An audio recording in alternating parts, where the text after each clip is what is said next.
Welcome to today's episode of Huripec Talks. My name is Jackson Odong, a research associate at the Human Rights and Peace Center, and I am joined today by Professor Joshua B. Rubongoya, a political scientist at Roanoke College at Salem, Virginia in the United States.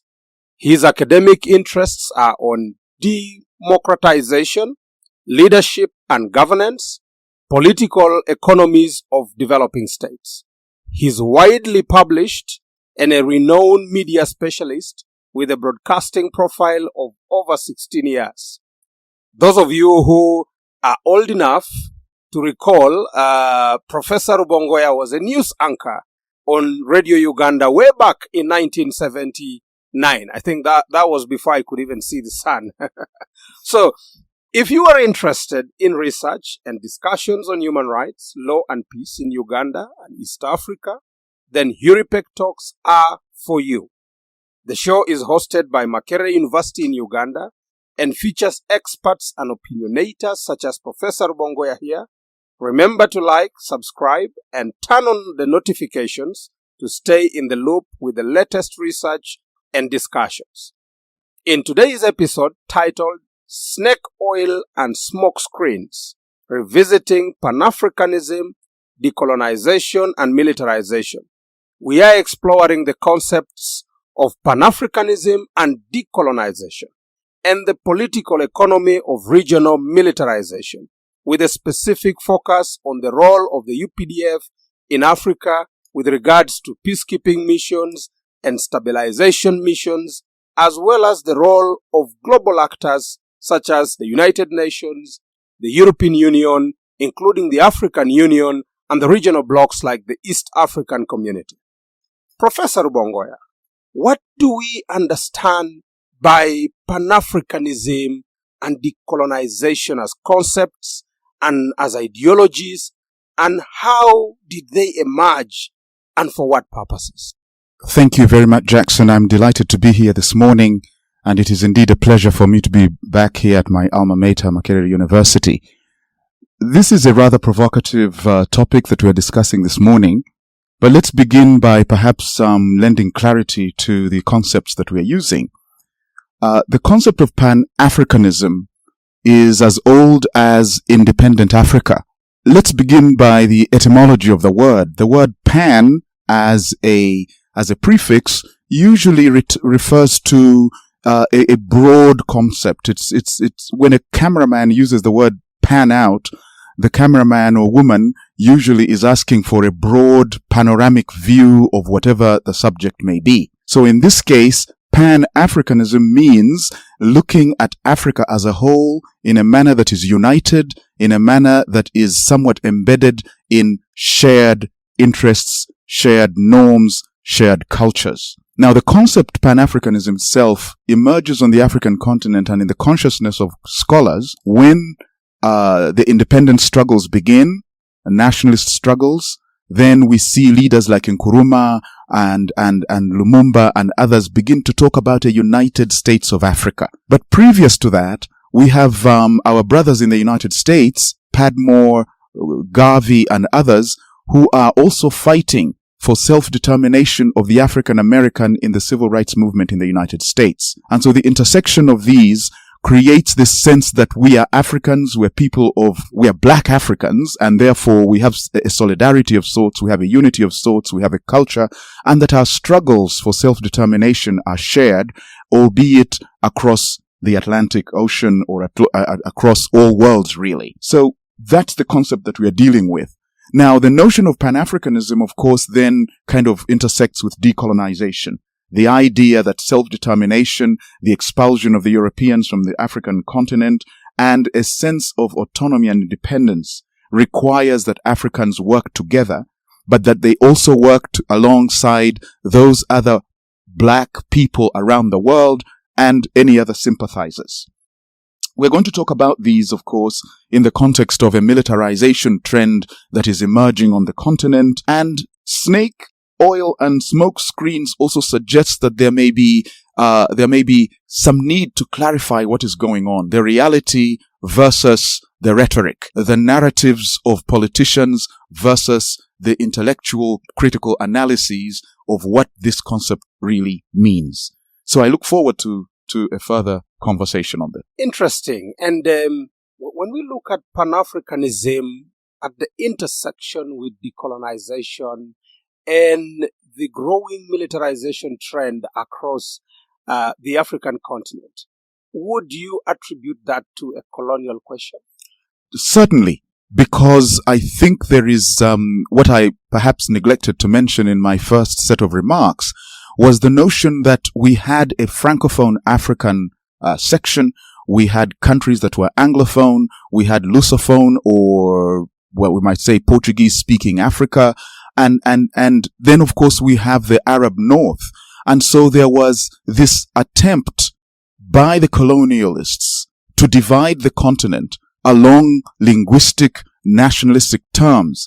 And it was understood by those who fought for self-determination and independence and decolonization that if we were to get rid of the imperial agent and the imperial impulse itself, there was a need for Africans to unite, irrespective of languages introduced by the Europeans, and irrespective of whether we are from the west or the east or the south or the north of Africa. And therefore, this sense of unity was very much a part of the nationalist concept. Now, the other idea that is really interesting about Pan-Africanism is that we can think about it as an ideology.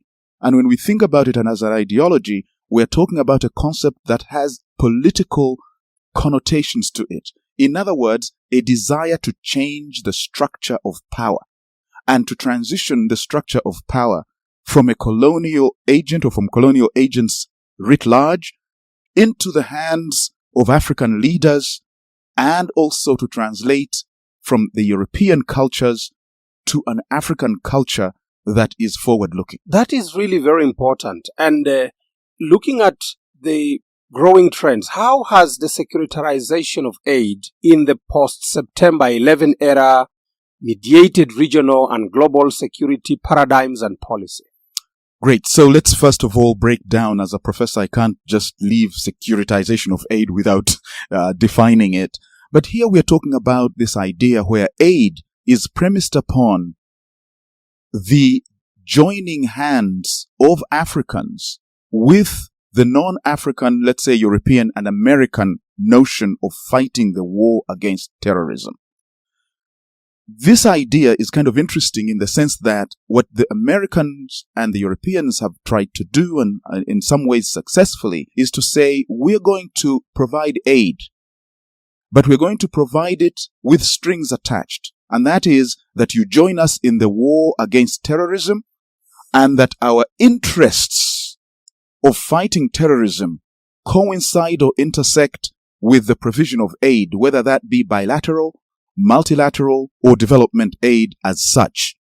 And so the consequence of this has been an attempt then to marry the interests of Africa's development and aid requests and demands and needs with the interests of the global war on terror, especially as led by the United States. Now, it's also important to recognize that Africa itself has been beset by terrorist attacks, whether we're talking about Kenya and Somalia and Tanzania and other areas. And we've seen terrorist organizations emerge in West Africa, for example. And so there is this idea that maybe a global war on terror must also include Africa and African interests. I think what is going to evolve and proceed from this point of view, from this point onward, is should Africans fight the war on terror on their own terms and de-link from the global war and focus on how Africans can take care of African security, and especially how they can address terrorist groups and terrorist attacks on the continent without necessarily having the interests of the Europeans or the Americans to kind of obfuscate what otherwise would be an African concept, an African notion, an African initiative. Thank you, Professor Rubongoya. And indeed, the global war on terror is an interesting one. And we are wondering, how is Africa fighting this war on terror? Is it embracing the Pan-Africanism solidarity norms, or they are actually fighting it with a colonial approach? Important question here, because we need then to trace the history of the concept Pan-Africanism itself. As I mentioned earlier, there was the colonial understanding of Pan-Africanism. However, when this concept is embedded in the Organization of African Unity Charter, it is rather narrow. It is limited by concepts of self-determination, national independence and identity. And so we had an Organization of African Unity with the concept of Pan-Africanism, but any attempt to operate in unity with one another was always undermined by countries being so possessive of their independence, of their national security. National is the emphasis there, and so on. What has emerged, and therefore is discussed in intellectual circles as the Pan-Africanism solidarity norm, is the idea that now is embedded in the African Union, which is the successor of the Organization of African Union. And when we understand it in the concept of the African Union, it is understood to mean that African countries must deal with security questions and other related questions on their own terms. And so, we have leaders like Museveni, Kagame, and others who have suggested that it's important for Africans to intervene, whether it is in North Kivu, whether it is in the Great Lakes region, whether it is in the Horn of Africa, and now we're beginning to see simmering instability in Niger and neighboring countries, and the other destabilizing forces in West Africa. And the idea, therefore, that we describe as the Pan-Africanism solidarity norm is that there is a recognition that this solidarity must be by, for, and of Africans, therefore delinking it from the interests that are external. While we do that, this smokescreens theme has something to do with the interventionary forces that are now emerging from Russia, from China, as the new external actors. Not that the old ones have completely withdrawn or retreated, but we have these new external actors. So the smokescreen is, can we do this as Africans and therefore breathe oxygen into the Pan-Africanist solidarity norm without allowing space for China or Russia or other new interventionary forces to derail the African thinking in terms of how we begin to develop a paradigm that is purely African and decolonized? It is indeed evident in East Africa and the Great Lakes region that the region seems to have a lot of power brokers contributing to security and power struggles, as you rightly put it. And some states are even fragile, others have failed, or even post-conflict. And all these dynamics are contributing to insecurities and large flows of refugees, with even threats of military coups here and there. How best would you describe the Great Lakes region in terms of peace, security, and development? When we do analyses of the sort of question or interesting questions that you have raised, we are normally interested in finding out what are the interests of the various actors, and how do these interests give rise to interactions or relationships between states and non-state actors. In the East African region, we are really focusing on what are the interests of Uganda as might be represented by its leader, Yoweri Museveni. What are the interests of Rwanda as they might be articulated by President Kagame, or the interests of President Ruto of Kenya, or the interests of the Democratic Republic of Congo. And when you begin to break down those interests, our basic question is, can the parochial interests of these leaders be subsided and therefore taken over by the interests of the region as a whole? Now, to the best of my knowledge, the basic interests of President Yoweri Museveni is to be the hegemon in the region, the overlord of the Great Lakes region, the person to whom external actors come when they are brokering peace. This is not to say that Kagame doesn't have hegemonic interests, nor is it to say that Ruto does not have them. But the leader that has articulated this most poignantly is President Museveni. His adventures in North Kivu, in the Democratic Republic of Congo, his relationships with Kigali, his interests in Kenya, and the UPDF, which we are coming to in a moment, in the Great Lakes region, all show that at the end of the day, he seeks to be the power broker, the overlord, the hegemon in the region. And therefore, as we speak about this, I can't escape the notion that, is there a political economy angle to this? Oh yes, if you are the power broker, what happens? Development funds have to come to you. Security funds have to come to you. Aid has to flow in your direction as one way of lubricating relations external and being in favor of the hegemon in the region. The grandfather, I use that very, very specifically, of the region in order to bring about peace and security. So as we move into our discussion, we'll figure out how do we kind of peripheralize individual leaders' interests in order to bring out unified interests that allow for the security of the region to be based on some form of collective action, collective military security action. That is the challenge, I think, that is before us.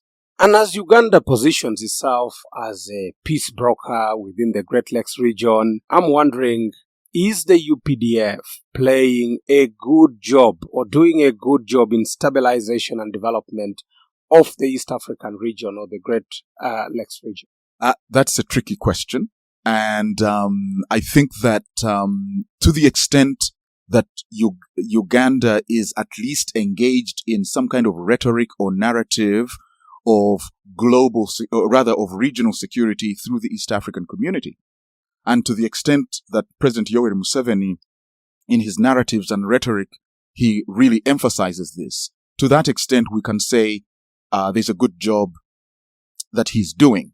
However, if Pan-Africanism or Pan-East Africanism is to be realized, we have to go beyond the rhetoric, beyond the narratives, beyond the ambitions of hegemon, towards true cooperation and even integration. And we're talking about integration here in terms of infrastructure, in terms of economy, in terms of currency, so that then allows for a real and meaningful discourse about the emergence of, let's say, an East African security system, and ultimately of an African military operational system. So again, to go back to our theme, snake oil and smoke screens. These really speak to what appears to be a separation between the narrative and the rhetoric and the reality of policy, and a direction that really leads us to thinking beyond regions, beyond countries, to thinking and panning out in terms of how we begin to think about policy, which I'm sure we'll talk about a little later. And you raised some interesting dimension of Pan-East Africanism. And I'm wondering, how is this idea of brotherhood and the creation of a sense of collaboration militarily by the East African states being advanced by the UPDF? Great question. Is the UPDF really advancing that, or does the UPDF seek the kind of the overlord, the hegemonic status as we think about East Africa and East African security? I would argue that the UPDF, as commanded by its commander-in-chief, seeks to demonstrate and articulate its power operationally, its power in terms of organization, its power in terms of its command structure. And it's doing this in ways that say all the others are only secondary to our role. By the way, we haven't even talked about the refugee policy in Uganda, which again is related to security questions. If there are refugees that are flowing from other parts of East Africa, Uganda says it has an open door. There are political economic connotations to that. But back to your question, we haven't yet seen an attempt on policy, rhetoric, or otherwise that seeks to integrate UPDF interests with the interests of the Rwanda Patriotic Front Army, or that of Kenya, or that of the Democratic Republic of Congo, or Tanzania, or even greater East Africa to include Somalia and the Great Horn countries. So until that is really being discussed in real terms, until we begin to see an emergence of a real, let's say, East African military security structure, we are still at the level of rhetoric and at the level of narrative. And that is insufficient in meeting the objectives of what we have defined as the Pan-African solidarity norm. Is the UPDF advancing Pan-Africanism? Well, we'll leave it up to you to digest it further. But as far as we know that Uganda has over the years deployed the UPDF soldiers in different countries within the East and the Horn of Africa and even beyond, on grounds of security and development, as Professor Rubongoya has highlighted. Recent developments by Uganda deployments by Uganda has been in countries like South Sudan, DRC, and Somalia since 2007. Professor, what would you say about this kind of deployments in terms of their relevance, significance, and logics of peace brokerage? And what are their implications? This question goes to the very basis of the Pan-African solidarity norm. And the reason I say that is because it is very expensive to have these deployments. First of all, it does cut into the budget of Uganda or any country that is involved in deployment. Second, therefore, it is financially costly. It is politically costly because we have known instances where in Uganda, public opinion has been very much against all these deployments, given the levels of poverty and deprivation in the country. Thirdly, it's expensive in terms of life. We recently recorded the deaths of UPDF soldiers in Somalia, and so it's costly at those three levels. Therefore, why does Uganda do it? And the answer to that question is that the commander of the UPDF seriously believes that this is an important mission. So to that extent, there is some kind of solid evidence that the principle of Pan-Africanist solidarity norm indeed has evolved from its previous notion within the Organization of African Union, or rather, yes, the Organization of African Unity to the African Union. However, Uganda cannot do it on its own. We must get to a level where we say, when do we begin to operationalize the emergence of an African military security structure? We have to think about the politics of this concept. We have to think about the finances of this concept. We have to think about the command structure of this concept. And we have ultimately to therefore believe that there is going to be some kind of convergence of minds of leaders and their peoples.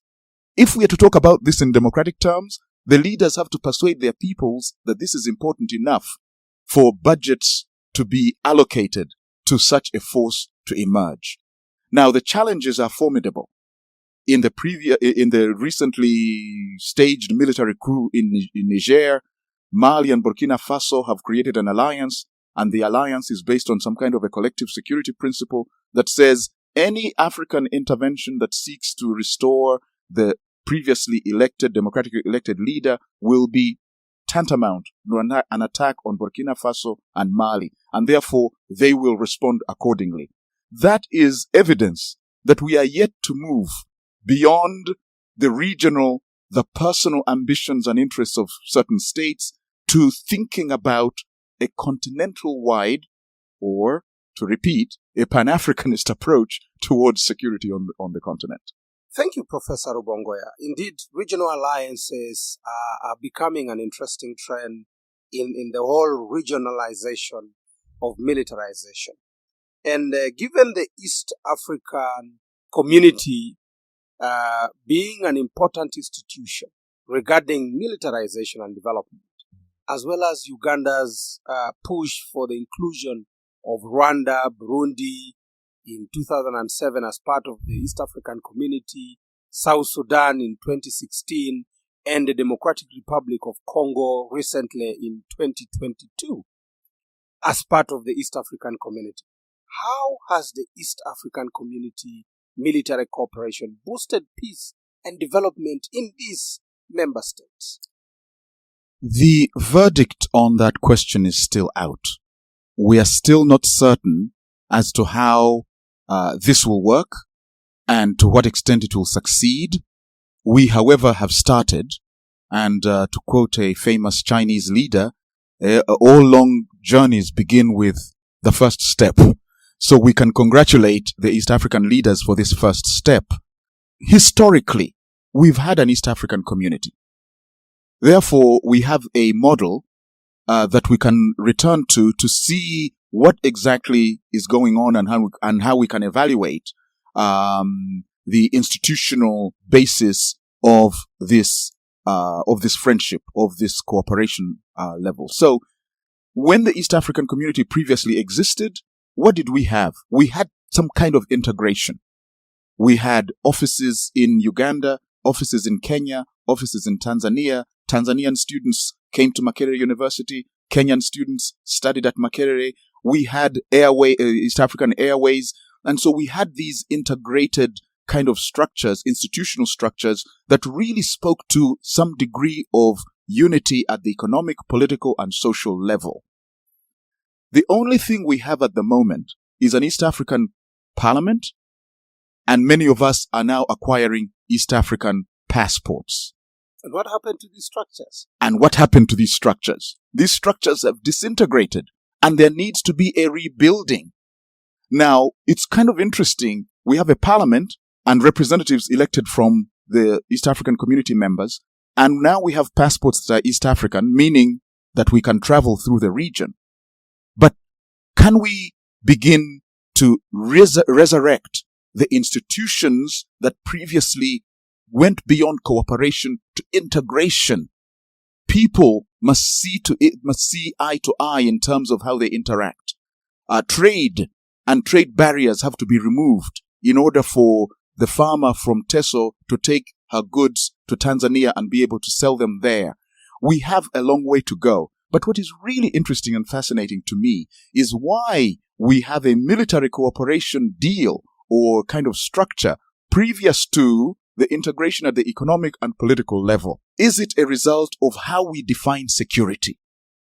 If we define security purely from a military perspective, then we are creating very serious mistakes, because security is much broader. We are thinking about security from hunger. We're thinking about security from water provision. We're talking about security in terms of refugees and refugee flows. And therefore, we are also thinking about security in terms of destabilization and instability in various countries that create a refugee crisis. So, to go back to specifically to your question, military integration and military cooperation agreements are important, but they must be kind of supported by a political, economic, social structure that then persuades the people, since these are democracies, that persuades the people that it is important for their hard-earned tax monies to be allocated to the militaries of these countries or to a united East African military, and that the security is therefore so important that they can actually give the kind of support and the kind of mandate to their governments to allocate these monies to the security structure and to security cooperation. We have seen the East African security agenda evolve, partly due to the threats of terrorism in Uganda, Kenya, DRC, and Rwanda, by groups like the Al-Shabaab and the Allied Democratic Forces, the ADF, and you point out the East African Parliament. And we are wondering, do we have sufficient regulatory frameworks for these kind of corporations and military cooperations and development of the East African Joint Regional Forces, to areas like the DRC, for example. Absolutely. And I guess the answer to that question is that the regimes, which is what these regulatory frameworks really are yet to be debated, passed, and implemented. I don't know a single regime that has been passed by the parliament, by the East African Parliament, that breathes oxygen and therefore allows for policies to be passed by the East African countries jointly, and that would therefore be give us the direction as to where these countries are going. Therefore, again, there's kind of a smoke screen here. There's a narrative, there's a rhetoric, but we're yet to really understand what are the regulatory regime frameworks that we put in place as institutions that then mediate the interactions between states as they themselves begin to think about their interests, both individually or nationally and regionally. So that's another step that is yet to be cleared and is yet to be understood. And actually, that brings me to look at the recent African security summits. For example, the Russia-African summit. We had previously the US-Africa summit. And all this signal to a growing regionalized militarization in Africa and warrants a critical, closer analysis of both internal and external militarization dynamics, including in Uganda. And this is especially critical for local and broader democratization and rule of law agencies in the region, considering, of course, that Uganda and the regional deployments of the UPDF often occur without seeking approval of parliament, as required, under Article 1024 of the Constitution. What is the role of these global actors, the UN, the EU, the African Union, for instance, in facilitating, inspiring, or even frustrating the Africa's security agenda? Well, since one of our themes is decolonization, one has indeed to take a critical look at why we are having an Africa security agenda in Washington, D.C., or for that matter, in Russia. What does that really mean what does it tell us about decolonization, independence, self-determination, and autonomy? Because any time that these summits are held in Washington or in Moscow, we have to remember that the interests of these countries are at the forefront of such agendas and of such meetings. So can we talk about independence, or are we talking about neo-imperialism, or are we talking about neo-colonialism as manifested by this desire by various countries, in this case United States or Russia, to really set the agenda? My understanding is that Washington, D.C. is extremely nervous about the adventures of both China and Russia in Africa. I was about to say the United States of Africa, which would be a nice rhetorical way to talk about this. But it's really interesting for us to say, what are the interests of the United States in convening this meeting in Washington, D.C. of African leaders? They're extremely nervous about what's going on in Moscow and what Beijing is doing on the African continent. Similarly, the interests of Russia and the calling of a Security Africa Summit in Russia is again partly driven by Russia's interests in Africa, Russia's interest in gaining a foothold in Africa.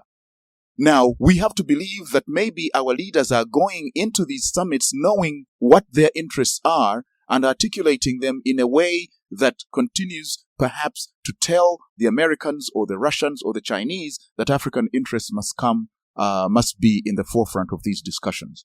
We are not certain about that, because usually after the summit ends, there is very little in terms of a follow-up of parliamentary debate, of policy prescriptions, etc., etc. you are right that what is the role of Parliament in giving constitutional direction to the executive branch in terms of how security policy should be enacted and any other policy for that matter. And so anyone who is interested in democracy, and I know your organization is very much focused on human rights, we have to go back to the question of rule of law, the role of the legislative branch, and how it must check the powers of the executive branch, especially as these issues become, these national issues become so important in shaping where the country is going.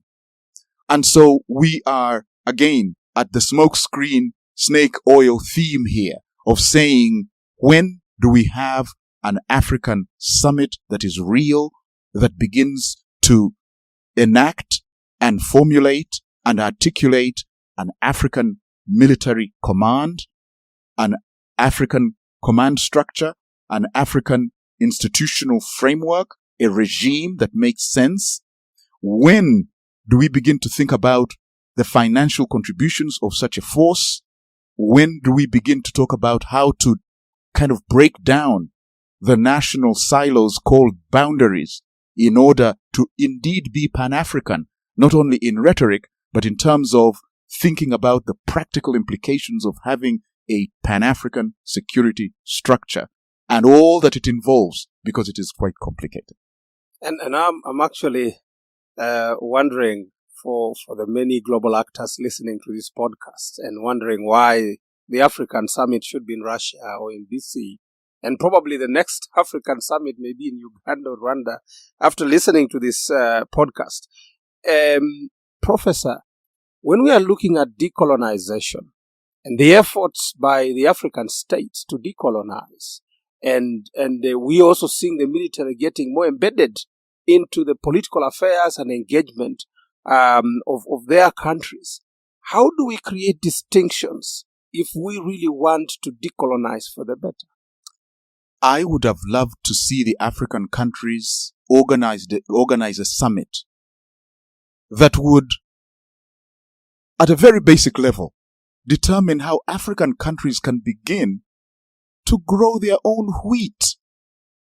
We cannot be decolonized or independent when a war takes place between Russia and Ukraine and wheat supplies are blocked and African leaders meet in Russia to ask Russia to open the gateway for wheat. This is a continent that has 2-3 seasons. And the notion that we can't grow a sustainable, or rather we can't develop a sustainable system of wheat cultivation or rice or corn or maize, as we call it in Africa here, is to me, again, an indication of a serious problem that requires real attention by African leaders, by intellectuals, by policymakers. We cannot find ourselves on our knees because there is a war that takes place thousands of miles or kilometers away. So we're talking about food insecurity then. And clearly this should be on the agenda of African leaders and how Africans can get together and how we can begin to coordinate value chains and supply chains on the continent that allow us to feed ourselves. What is the bigger or biggest insecurity really, if it's not that we ought to feed our people? If we meet this, then we're able to say, okay, we have other external factors that require us to begin thinking about how we secure our borders, how we secure our people. But the most basic needs have to be met, and we can meet them. And if the Pan-Africanist solidarity norm is to make sense, then we have to think along these lines. Finally, we would like to pick your thoughts on what we can do better as part of policy recommendations with regards to the question of Pan-Africanism, decolonization, and militarization in Africa. In my opinion, we have to begin from the following premise. What is a strong African continent? What does a strong African continent comprise of? Or, to be more specific, what is a strong state? And I want to suggest that if the Pan-African solidarity norm is to really be influential and meaningful, we have to begin by reimagining what it means to be a strong continent. All strong states have a good education system. All strong states or continents have a good system of food supply. All strong states have a powerful system of basic infrastructure. And we can go on, but I'll use those three as the benchmarks.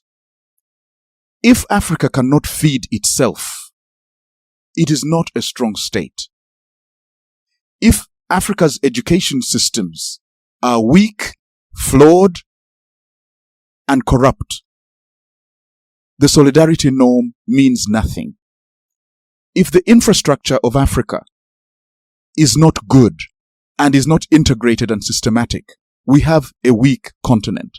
Therefore, my point is that we have to define security in much broader terms rather than simply in terms of allocating monies to boots, uniforms, and guns. Because look around the world and look at the powerful countries and the stable countries, and they are stable not necessarily because they have strong militaries, but because they have developed infrastructures, and by that I mean roads, rail, airways, train systems, railroads, etc.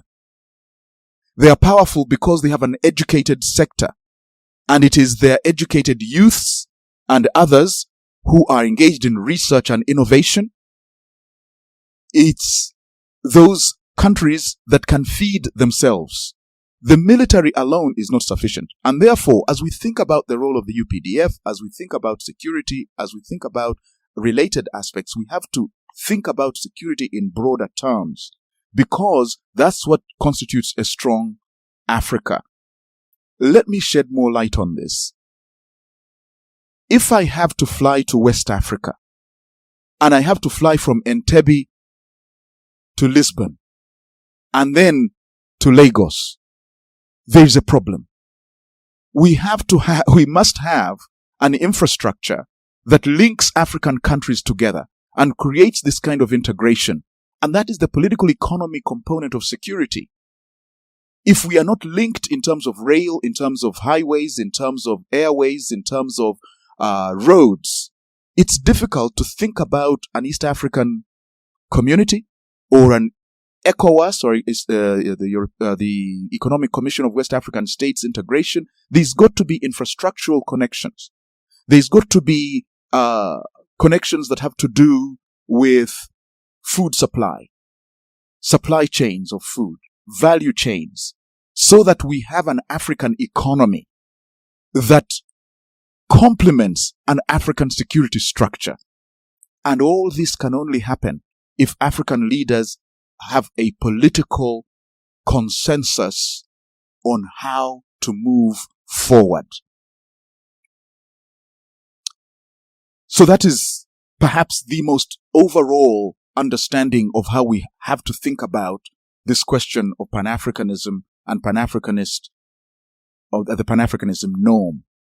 If we are to move beyond smoke screens and snake oil, then really we must ensure that I can take a bus from Kampala to Mombasa, from Mombasa to Dar es Salaam, from Dar es Salaam to Kigali, without inhibitions, without a lot of struggle. To use the model of the European community, for example, the European Union is set up in such a way that when you land in Brussels and you take a train to Paris, you will not know that you have crossed from Belgium into France. And you can take a train from France to another European country without even knowing that you've crossed the boundary. From Kampala, you get a Schengen visa, which allows you to travel throughout Europe without having to stop in Spain or Brussels or France or Belgium. This is when we begin to talk concretely about Pan-Africanism and about a Pan-Africanism solidarity norm that indeed has meaning and that therefore defines policy. Policy in terms of infrastructure, policy in terms of food production, policy in terms of value and supply chains, policy in terms of a parliament that enacts laws and that allows policies and that are indeed enacted. I am also a professor of human rights. The European Union, for example, has a human rights charter. And a citizen of France can go to the court in Strasbourg, if I'm not mistaken, and sue the state if all remedies have been exhausted in their individual state. Where are we in East Africa, let alone Africa, in terms of kind of regulating and universalizing law and policy and human rights and democracy? It is these areas that then become the focus for policy prescription. Laws are passed that apply to the region or to the continent, and these laws are then implemented by the individual countries. Now, I know that I have a big dream. Martin Luther King Jr. in the United States said he had a big dream, and he dreamt about his children who were black being judged not by the color of their skin, but by the content of their character. And I suggest that therefore, we must be judged in Africa, if we are really talking about Pan-Africanism, not by our nationality, but the content of our policies, of our laws, of our parliaments, and of how we move beyond the question of just calling each other's brothers and sisters. You are listening to Huripec Talks, and that was Professor Joshua B. Rubongoya, a political scientist at Roanoke College, Sunland, Virginia. We have digested how Pan-Africanism and decolonization intersects with militarization. Can Africa unite better in the management of its military, in the skilling and regulation of their militaries, engagement in peace and development in the continent? We leave it out to you. Join us in the next episode as we explore further more about militarization in the African continent. I remain Jackson Odong, your host.